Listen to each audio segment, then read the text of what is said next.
I'm jealous, I will say, because this looked like such a fun project to shoot, to just be gallivanting all over. That was a lot of running. Literally frolicking through the streets. So I want to hear from your perspective, just how was it bouncing around, going to different sets? What was it like? I don't know, Shauna, if you want to start. Well,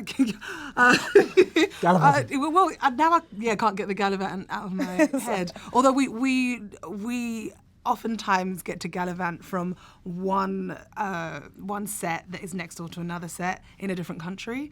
So that's always quite confusing actually. So brain adjustment, going from MI6 to like Bianca's house, which is there's such a stark difference. But actually, that's quite symbolic in that they're next door to each other, because Bianca is like, she cannot tell the difference really between what's work and what's home. But it was brilliant. We shot for 8 months out of Budapest. That's where a lot of the set builds were, and we shot on location in and around Budapest, and a little bit in London and Croatia, which doubled up as Afghanistan. Yeah, it did. Yeah, I think I've always wanted to work on location. I feel that after multiple projects doing green screen and blue screen, it's that imagination is like it's so different.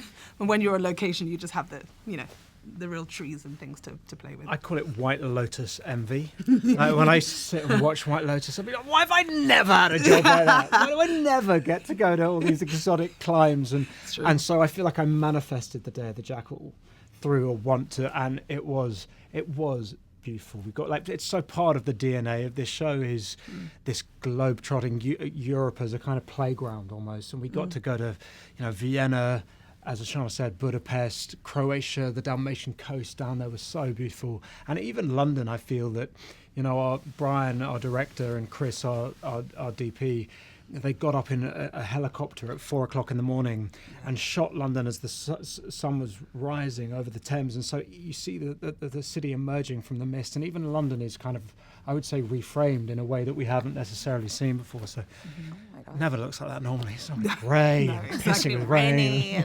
So funny. Meanwhile, we're like London, so it's like London never looks like that. Manifesting through envy. I'm going to take that one. Yeah. I want to talk about your guys' characters because there are some of the parallels you're talking about, the symbolism between just how, like, even on set, her job and home being so close together, because you can't separate the two. But also just like the intensity in both of your characters. And so, Shauna, I want to talk to you first because, well, actually, I'll talk to you guys both because this seems like a dream assignment, right? It's like cops and robbers, kind of like you get to play like one or the, I guess both play the other, where it's like this Bond type character, but you also have like this agent who's dead set on making sure that she brings him to justice. But what did you think about your character that you found so unique? That we get to see just that. We get to see the work and home life through 10 hours of TV, which, there's just so much story to tell between these two characters and everything and everyone around them that sometimes it can be quite a lot to fit all those narratives into one space. But when you have the time to flesh out how things weigh on these characters, how difficult and complicated and strange these lives can be, and where they sit morally with both of them. I mean, one episode you're absolutely with Bianca, and the other one you're like, I shouldn't root for the Jackal, but I think that I'm with him now. Actually, I read the first 3 episodes and I could just see where it was going. I could, not as a story, but I could see the amount of reach and the amount of connection that the audiences would feel by experiencing Bianca's journey, and the fact that you get to see her reckon with herself and you don't get to quite learn who she is, because she's constantly ducking and diving between what makes her most comfortable and most at ease, which is on the field or at work, and what makes her less comfortable and less like herself is being with her family. And that's just such a juicy story to tell when it pertains to women as well. We don't We just don't often tell that story and give that moment a chance. So I was really happy that because we had 10 episodes, we got to flesh that out properly and live with it uncomfortably as well. You're right, it's definitely a unique perspective, and you see the struggle happening, and you don't know whether she's doing the right thing or at the expense of her family. Eddie, when there's already, you know, a movie and a book, is it harder because you know that there's going to be, you know, a legion of fans that are a little skeptical about whether or not you guys are going to do the book and the movie justice? Do you know, when I played Stephen Hawking, I was like, this is going to be the hardest because, you know, this person is going to watch your performance of him. Yeah. And then I was like, when I did Fantastic Beasts, like, this is going to be the hardest because, you know, the Harry Potter movies have been like the most successful things ever. So I basically realised that's just kind of par the course with acting, is that each one in some way feels the hardest. But no, I loved the original movie and the book, and I grew up watching the film. My family were obsessed with it. We had this kind of battered old VHS. And I love what the character represented because I love those thrillers. I love the cat and mouse element, but I find the kind of theatricality of it riveting. So for me, what I loved about the Jackal when I was a kid was the disguises, the fact that in some ways he kind of is an actor, that he was so precise that he'd spend all this time prepping these plans, and then there'd be the catharsis of watching that all play out.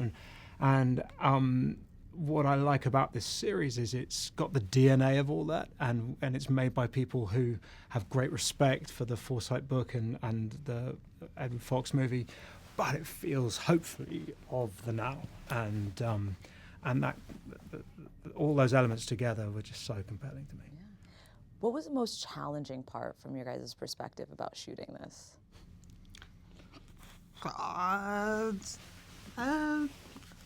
I can definitely tell you.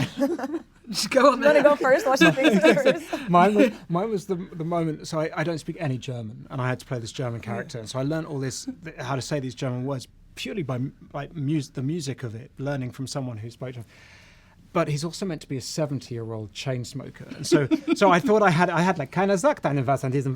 That's me showing off my little bits, all the bits I can remember. But then the German, and then I put on the whole look. And suddenly, keiner sagt that. It sounds like Eddie, like a sort of chirpy 10-year-old saying it. So suddenly I had to, on the day, keiner sagt das. So in a day, I kind of had to find this kind of chain smoker version of the German. And that was the hardest part for me. What was your hardest part? Well, I told myself that I wasn't going to do any more stunts, like for a while. Okay. After The Woman King, where I did all of my stunts entirely, very proud of myself and great. It was a staggering. But like, your body goes through a lot. It is so taxing, and mentally you kind of have to go somewhere else if you're gonna propel yourself into that kind of physical role. So when I was like, oh, I have to play Bianca, she's just so juicy, and I really want to, I was almost like battling with myself about like how to approach that, whether to just be like, fine, whatever, I'm here now, I'll just do all of them, because my body knows how to do all of them, I've got the muscle memory. Or shall I go back to my training and remember that we have this whole industry, the stunt industry, that is incredible, and I have so much respect for, who I would like to celebrate here and actually let them do their jobs. So I had just a bit of a mental battle as to like what to give Bianca, and seeing her as a real person, and if it was like letting her down or failing her by not giving her all of the stunts that I think she could have had, but at the same time protecting myself and being like, no, I'm tired. I've done. No, you were also that. deeply injured.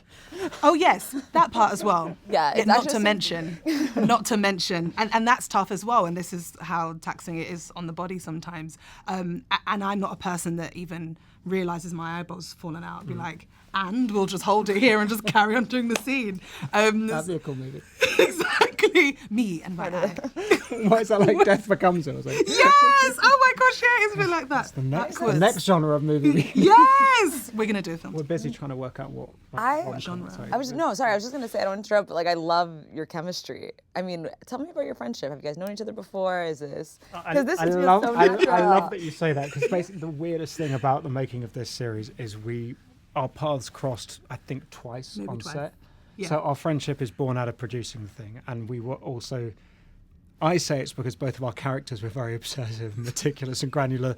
But maybe it's just because they cast the right actors that Literally, we yeah. have retained those qualities. So as producers, we were quite we were on it, but we also were aligned, and also our skill sets are different, and I feel like they really complemented each other. And Lashana has such an extraordinary capability, not just as an actor, but across the board. Her producerial qualities and you describe how you see acting in kind of almost rhythmic musical terms, but I found that's the way that you articulated that in post-production was so brilliant, and specifically the elements of music that you brought was so beautiful. But then Eddie's skills lie within the grey areas that can sometimes be missed between the technical and the finesse of, the beauty we're eventually going to watch as an audience, what actually lands within the final cut.